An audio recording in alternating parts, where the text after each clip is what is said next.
So I don't want to go there in this show because we don't have time and it's not really productive, but I'd love to spend an hour with you talking about 9/11 because Yeah. it seems like a very similar model. But for the sake of the listeners and because we don't have 10 hours to do this in, I'd be very curious to understand where you think we are now and what, how it's playing. I mean, I completely agree with your view that we're moving to a multipolar world. That's obvious. The dollar has to die, in terms of, the petrodollar has to die, etc.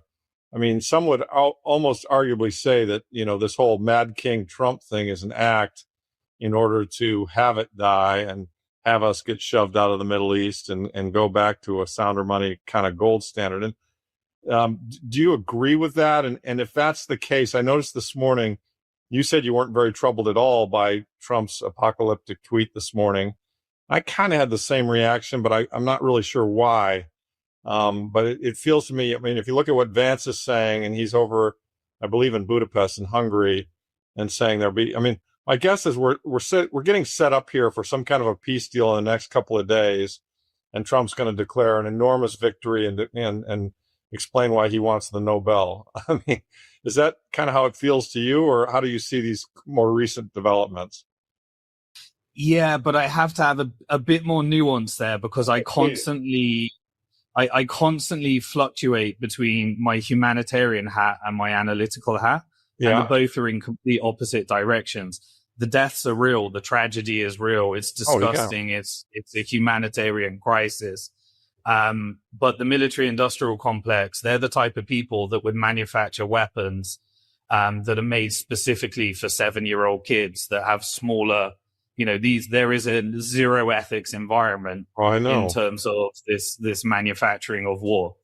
Um, and so in the humanitarian side, that is real. There were 165 children that were murdered on the first day of the Iran war Horrible. at a children's school, girls aged between 6 and 12.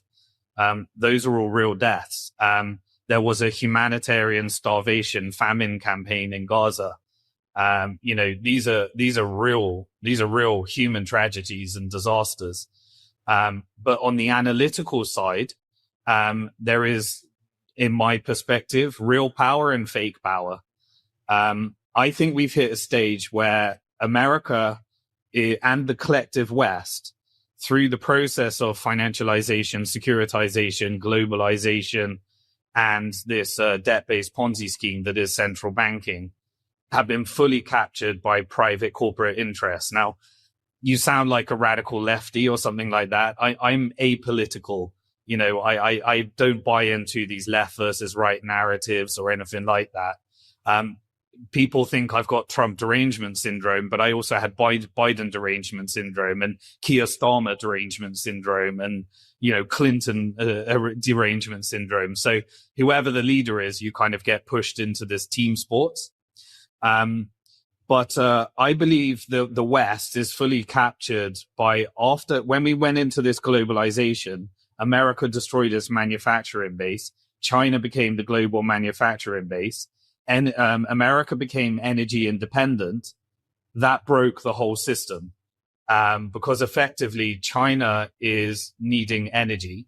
It buys it from the Gulf sovereign wealth funds and the large energy producers. And then America is now competing with the previous big oil and sovereign wealth funds. So what happened is Saudi effectively stopped buying treasuries Yeah. and started buying equities. And so now America has effectively sold $65 trillion of its assets to foreign sovereign wealth funds and foreign investors. And there is a financial industrial complex that I call transnational capital. It consists of institutions like BlackRock, State Street, Vanguard. It consists of partnerships with sovereign wealth funds, Norway in Europe, Singapore in ASEAN, the Gulf countries in the Middle East. And there is one country that is sovereign to a degree right now, which is the country where no corporation is bigger than their government, the CCP. They have a state banking system. They have a manufacturing base, and they're trying to become oil independent or energy independent through alternative renewable energies. There is one sovereign country in the world right now, which is China.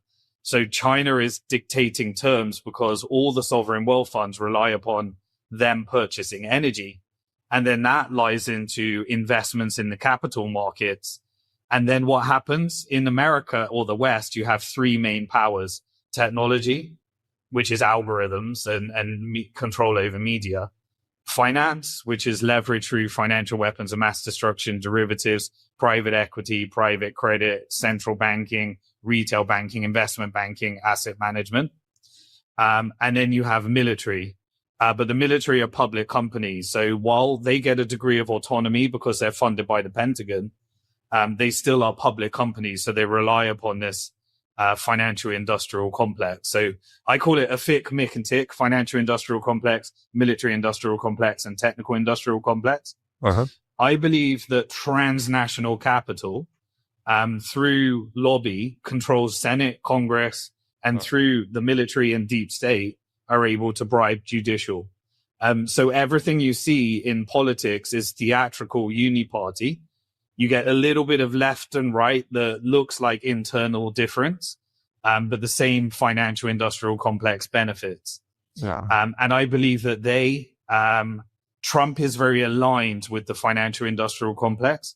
Biden was very aligned with the military industrial complex, the neocon faction of the world.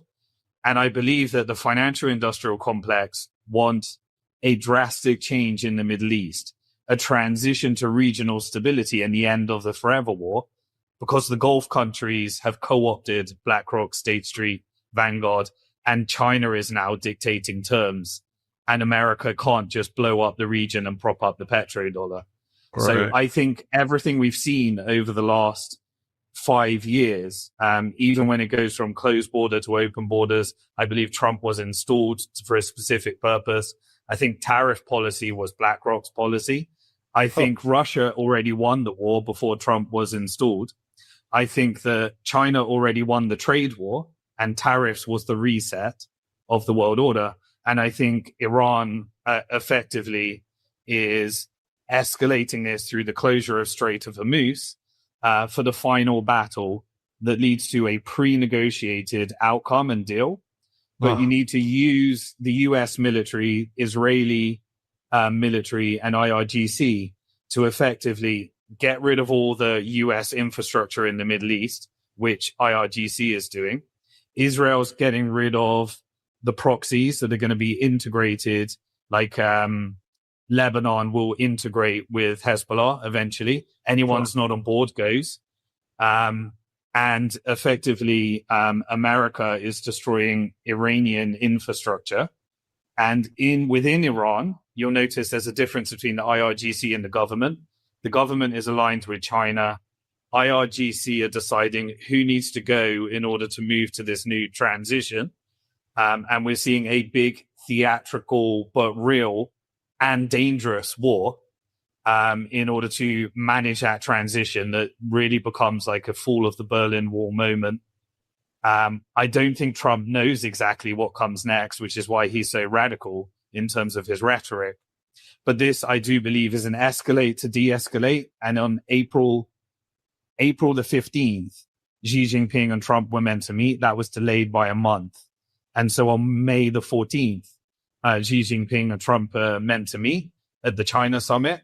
And I think that will mark the world order, and this will be wrapped up and done by then.